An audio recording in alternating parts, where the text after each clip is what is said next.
I certainly thank you very much for inviting me. It's a great session. I'm really enjoying it, and I hope what I have to say here contributes a bit to it. I'd like to have, I think I'll wait for questions and answers. I'd like to comment about hunting accidents. I think that's really, I have some comments on that. Anyway, I want to talk about muskellunge population and fisheries, and my title said they can be sustainable, but I've also added they can be productive. And I think that's really important. They're not just sustainable, but they can be productive. And the thing that's interesting about muskellunge is they're often sought as a personal test of fishing prowess. And that's because they're usually very rare, and they're usually reach record size. In fact, they're the largest cool water sport fish in freshwater North America. Angling effort and harvest has been intense and been very selective. And the increasing size limits in relation to this voluntary catch and release, which is immensely important, practiced by dedicated, organized muskie anglers, has ensured that the populations have remained strong and produce high-quality fish. Now, what I'm talking about here are wild populations and across the entire range. Muskellunge are one of the few freshwater species that can be managed to produce trophy size. So I guess the question is, can these selective trophy fisheries be sustained, and have they changed over the years? I think this is a really fundamental question. So the objectives of my talk, I want to review long-term catch statistics from Muskies Inc. and also from a Clayton Project, and I'll talk a little bit about that, where we acquire data from muskellunge and create an archive of trophy muskellunge. I want to evaluate changes in catch, harvest, length, weight, as well as age, an estimated mortality rate, using a very interesting relationship. It's a predictive relationship between the longevity of the fish and mortality rate. You can actually determine mortality rate if you know something about the oldest fish in the population. And I want to look at that relationship, and I want to apply it to muskellunge, because we often talk about muskellunge basically in terms of, unfortunately, their size.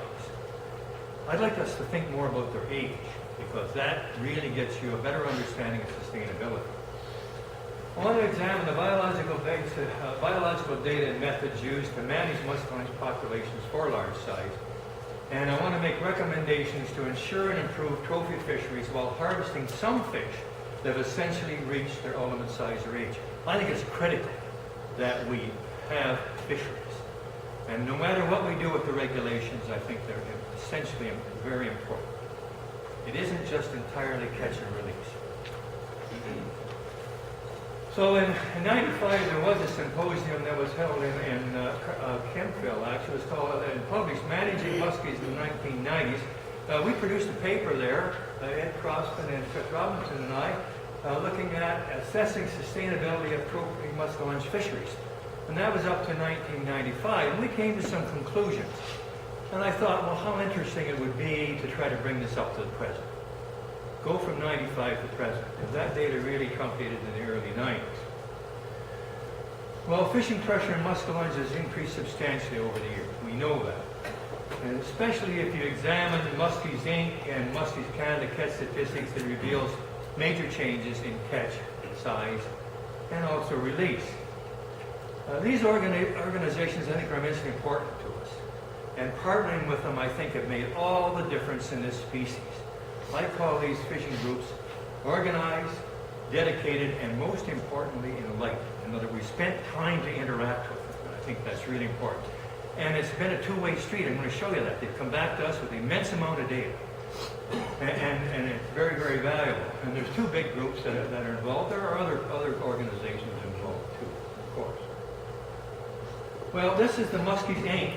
Angler log data, and it is quite interesting because what it shows on this axis is, in fact, the number caught. These are the number actually caught by Muskies Inc.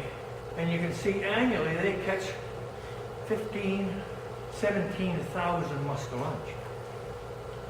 Well, it turns out that about 40% of those muskellunge come from Canadian waters and about 60% from U.S. waters, just to give an idea. But look at what's happened here in terms of muskie angler logs. They tell us that they're releasing almost all of these fish. And you can see that major change that everybody's talked about, John emphasized, and we just heard, a major change in the philosophy about how to handle these fish. And you know the thing that's interesting about this, I remember years ago, Larry Ramsell came into my office and he asked me two questions. One I could answer, the other one I couldn't. And the one I answered, he said, how old do these fish get? And I said, well, they can get to 30 years of age. I think that was fundamental in anglers realizing that if you want to get a big fish, you have to put a young fish back. So that was critically important. The other question he said to me is, where will the next trophy muskellunge, or the next world record muskellunge come from? No idea. Anyway, the thing that's interesting is you can see from 94, 95 on to the present, they in fact are reporting keeping very few fish. A couple dozen fish, about a dozen fish in recent years. So the thing that's interesting about this is there's been a setback in the number of muskellunge that they're catching. Now, I haven't looked at this fully, but it looks to me like their membership hasn't declined. So there may be something going on there in terms of just saturation of fishing. Well, this is the data, and I'm sorry about it. It's all over the place, but it's informative. These are the fish that are caught. This is the length of the fish that are caught by these logs, in these logs. These are the weight of the fish caught, and weight follows length, of course. But you can see that the length of the fish caught started to oscillate rather dramatically in recent couple of decades, and that's mainly because there's fewer fish in the data. But there's some years with big fish kept and some small fish kept.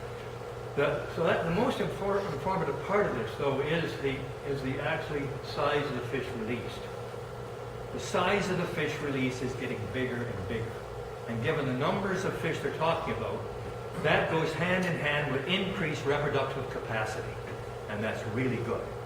So generally speaking, that's good sign. And it's very good data. And it's obviously, they report it. Well, the thing that's interesting is what defines a trophy?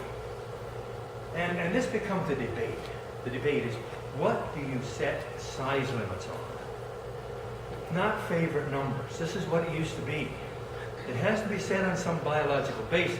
Well, anyway, what defines a trophy? Everybody has a different definition of trophy in terms of their size. It's the very first muskellunge I ever caught. It might be my trophy.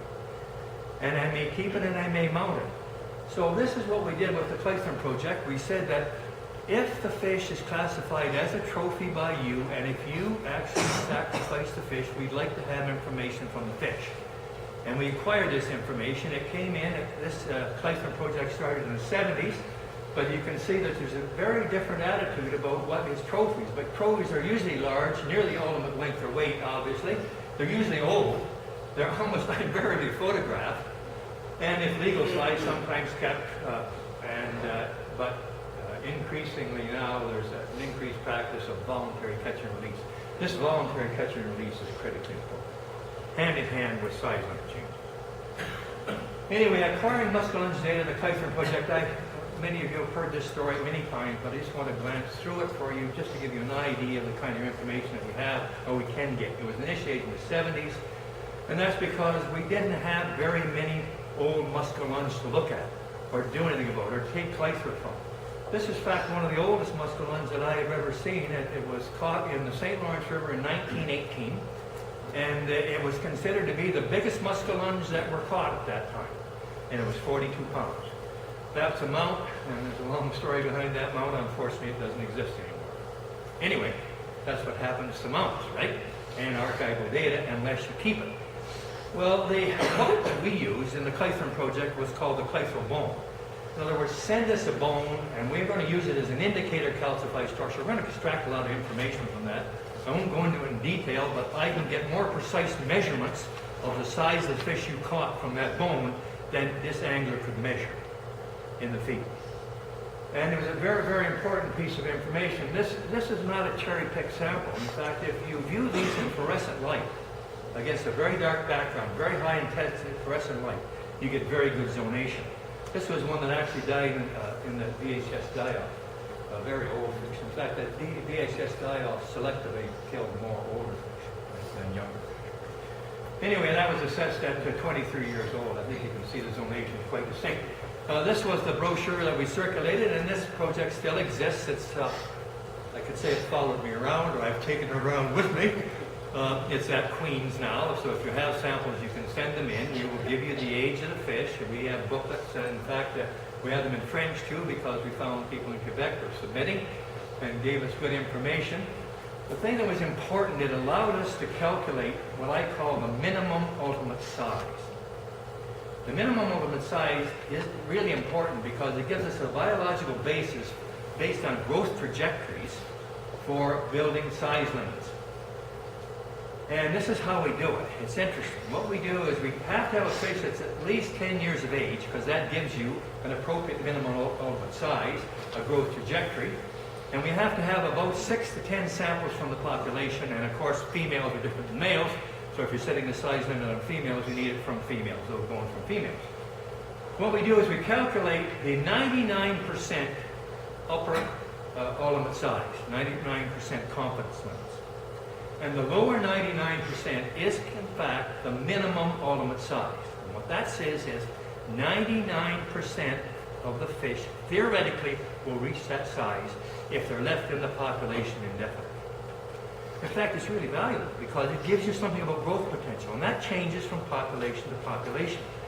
So this is what we use. We use minimum ultimate size. John referred to the fact that we use these types of ones and we set the size limits on all our populations like that now in Ontario and in New York State and international waters.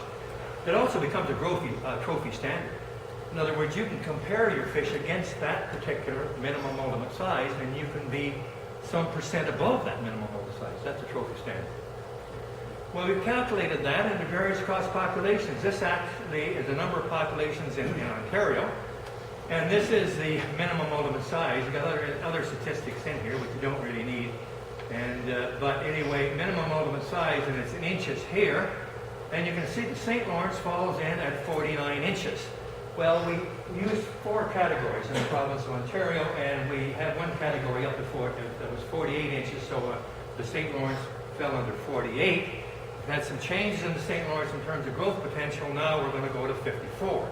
But you can see that if you catch a fish in Muskellunge Lake that's 29 inches long, in terms of ultimate size, it's every bit as comparable as catching a St. Lawrence River Muskellunge at 49 inches. So what it means now is every population can be compared. We just don't go and focus on the biggest fish in a population that can only produce the biggest fish. But angling prowess can be based on the fact that if I catch a 29-inch fish here in Muskellunge Lake, which just has muskellunge in it actually, it's comparable to the St. Lawrence River 49 fish. That's written up, it's available, we use it, and it has all kinds of potential, I think, for setting size limits based on growth potential. And the other factor you would use is age of maturity. We use age of maturity +2 in Ontario, actually, to make sure we have spawning. So the Clayton Project, what has come into the Clayton Project over the past number of years? These are, in fact, the lengths of the muskellunge that have come in, and you can see into the early 90s, we had large numbers, narrow confidence limits, fewer fish later, but you can see some evidence that there's bigger fish coming in, and in fact fewer fish. And these fish are also heavier fish. There are more variance in them, but they're heavier. But look at these fish here. Some of these fish coming in are very, very large. Now the thing is, what about the age of the fish are coming in? If you look at the age of the fish that are coming in, you can see, in fact, there's been an increase in the age of the fish coming into the Clayton Project. Now, I understand all the limitations in this data, and we could discuss that, but it gives us an insight about what's going on here. The thing that's interesting is, you notice, remember I said there's bigger, heavier fish coming into the Clayton Project, but they're not older fish. In fact, the extreme oldest fish are not as old as they used to be. And that's kind of interesting. I'll deal with that in a minute. So, let's look at mortality rates and estimates of trophy muskellunge from the Clayton Project. First of all, a little short lesson in calculating mortality rates. Mortality rate is usually expressed as the death percent per year, and it's the annual mortality rate A. Survival rate is, of course, the reciprocal of that. And Z is the instantaneous mortality rate. There's a little bit of confusion about the instantaneous mortality rate and the annual mortality rate. I'll try to keep that clear in this presentation. And then we have instantaneous fishing mortality, And then we have what we call instantaneous natural mortality. These are the relationships and how they can be compared. So let's look at, we normally use catch statistics. In other words, you get a large sample of fish, you do the age on them, and you regress the age, and you log the data, and you see what the slope is, and that gives you mortality rate. So there's the age distribution of the Clayton Project samples, about 2,000, 2,500 from the early period. And you can see that most of those fish are, in fact, in this range of maybe 8, 10, 12 years of age. Well, this is a sample that's come in recently, and you can see the fish are very much older, and in fact, the mortality rate is in fact less. Okay, but it's truncated out here, and I should have showed you earlier that in the earlier project we saw fish up to 30 years of age. Now it is rare to see them above about 27 years of age. So they're a few years younger, the oldest fish. Well, this is the Honig relationship, and what John showed, and it's a fairly old paper, but John's actually revised this recently. I recommend that you look at some of this relationship that John's recently published. But the 83 relationship is really interesting. It's a relationship between natural mortality rate and the maximum age of fish in the population. So if you know the maximum age of the fish in the population, you can estimate mortality rate using the Honig relationship. And here it is right here. And it's really quite interesting. That's the instantaneous, but we often think about the natural mortality, or the annual mortality, and that's A. So you can calculate the natural mortality from the maximum age. The question is, in fact, in that one paper we published, we looked at how you could get the maximum age from your sample. Generally speaking, if you have a fairly big sample of fish, just the maximum age of the oldest individual is the one you use. Okay? Well, if you do that, and you look at the Honig relationship, if the maximum age of Muskellunge in the population is, in fact, about 20 years old, then you can see the annual mortality rate is about 19%. If the maximum age of the fish in the population is about 12 years old, the annual mortality rate is about 30%. In fact, I suggest to you can look at any fish populations, and this applies. So it's a very useful tool, actually. So let's apply that a little bit and see what we come up with. Well, okay, these are our age trends. So what I'm going to do is take this age data and look at this. But you see, I told you a minute ago that we don't see anything in the extreme. In fact, if anything, in the extreme, we see some younger fish. Maybe 2 or 3 years younger. Well, in the oldest fish in the population, what does 2 or 3 years younger mean in terms of mortality rate change? And I'll show you that in a minute. But now, for a minute, I want to talk about the mean age, and I want to talk about a mean mortality rate for the population using mean age. Well, if you look at this, in the Clayton Project samples, over this long period of time, we've had to have a significant increase in the mean age of the samples coming in. And if you take that and calculate the mortality rate, you can see a decrease in the mortality rate. Now this is not fancy math, but what this is the Q-sum, and it is the residual above the mean. So you take the residual value and you add it or subtract it, and it shows you dynamic change. And what it tells us here is things really started to happen in the early 90s. Quite sure this is not related to our sample, given the background information I provide, but I'm happy to discuss that in question period if you wish. The point is that there's been a significant change. How significant has it been?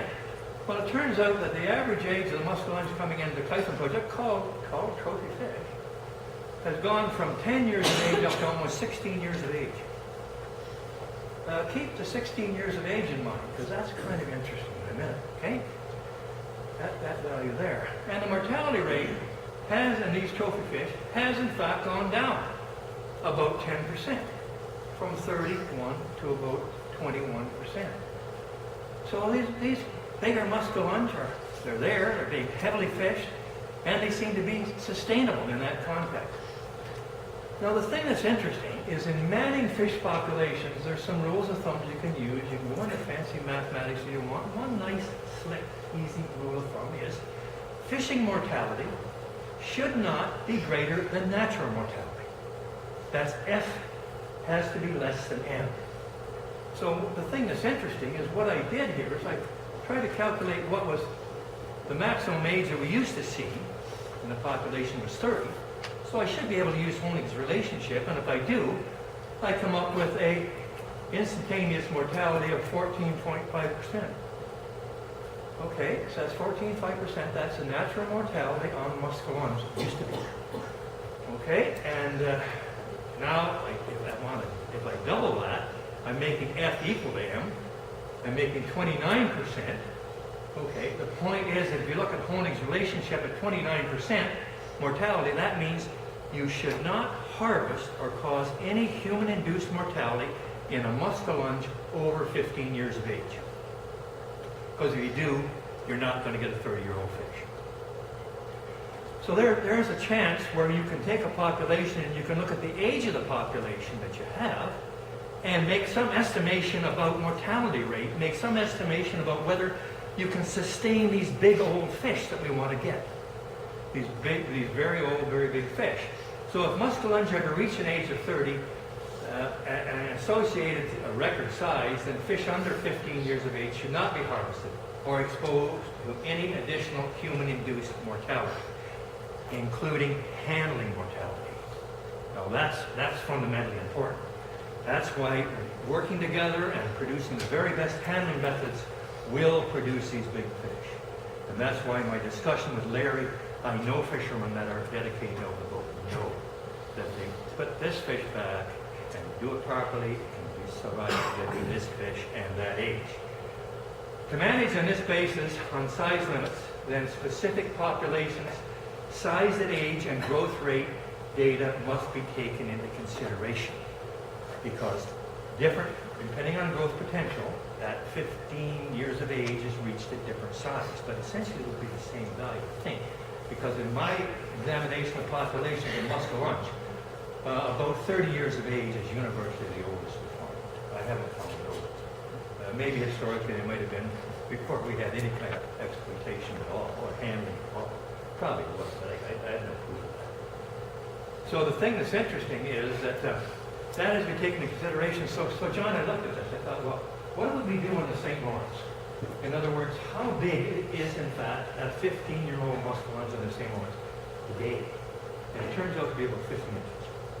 So we got to put Muskellunge back and not cause any mortality on them until we reach at least 50 inches. So that size limit was not bad, but it's the handling we got to be concerned with. So I'm just showing you here how I got those numbers from the Honig relationship, the 45 and the 14.5 and the 29. And then I want to make the point here about the fact that, well, we know that the age has decreased in the very oldest fish by about 3 or 4 years. Well, if it's decreased 3 or 4 years, on the Honig relationship, that means we've gone through about a 2% increase in annual mortality. And it's my experience that regardless of how good you are in releasing a fish, you will have at least a 2% handling mortality. So this is probably handling mortality slipping in here that we just can't get rid of. I don't know how we can get rid of it.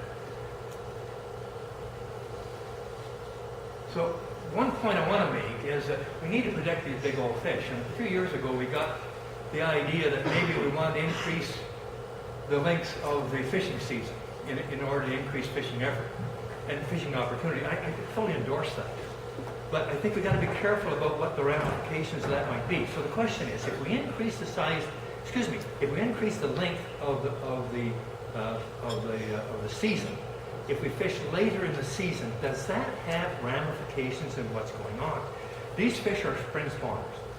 They start to build their eggs about the first week in September, build it very slowly, and they finish about the end of December, and from then on the egg masses just swell and take on water. Now we know this quite well. So these fish, the females, stay active, feeding and building that yolk mass into the late fall. And that adds weight to them and adds this trophy size that people are very interested in. The males actually build their reproductive material very quickly. They build it in about a month, and it starts about the same time of year, about the 1st of September. So what we're finding, believe it or not, is I'm finding people are coming to me on the St. Lawrence and they're reporting dead muskellunge. And these dead muskellunge are very late fish. We've never seen them before. And this fish was one that was got at Elliott's Point on the Canadian side January the 8th in 2013. Season closed the 15th of December. We extended the season, I think it was from the end of November to the middle of December. I can't be sure, but that was it. Okay. So it extended it. And these fish are active and they're vulnerable. And the point is that it may well be that they're not handling the catch and release as well as at warmer temperatures. And in fact, that was 2014. It was a 93-year class. Its gonadal-somatic index was only 3.4. Very low. Very low. Historically low. We didn't used to see that. Back in the 60s, we used to see maybe 20% at that time here. So something going on with gonadal-somatic index. I don't know. We don't think it's the egg count, but it's just gonadal development. That may have a nutritional role to it, I'm sure. Anyway, this December 18th, 2014, Colleen went and found a fish that, in fact, one of the fishermen had reported was in on the shore, and it was dead, and there it is, and it's a 97-year class. So we're seeing mortalities we've never seen before late in the season. My suggestion is late in the season angling is something that I think could be more detrimental than we ever thought. There's a picture of the egg masses in that fish. The stomach was empty, a bit of debris in the intestines, large amount of fat, excellent shape. The swim floater was enlarged. It may well be they can't gas regulate at low temperature. And if that's the case, we've got a problem here, I think. So, mean size and longevity of angry muskellunge have increased substantially in recent years, and that even though we've had the angling pressure has increased, indicating decreased mortality rate and possibly increased recruitment. A muskellunge less than 15 years of age should not be harvested or exposed to any additional human-induced mortality if you want them to reach 30 years of age and that record size. And you get that from the relationship and from that phenomenon that we might use a principle of F being less or equal to, in this case, or less than M. Muskellunge populations that are managed for large size and old age have a very high reproductive capacity. And that's the critically important point.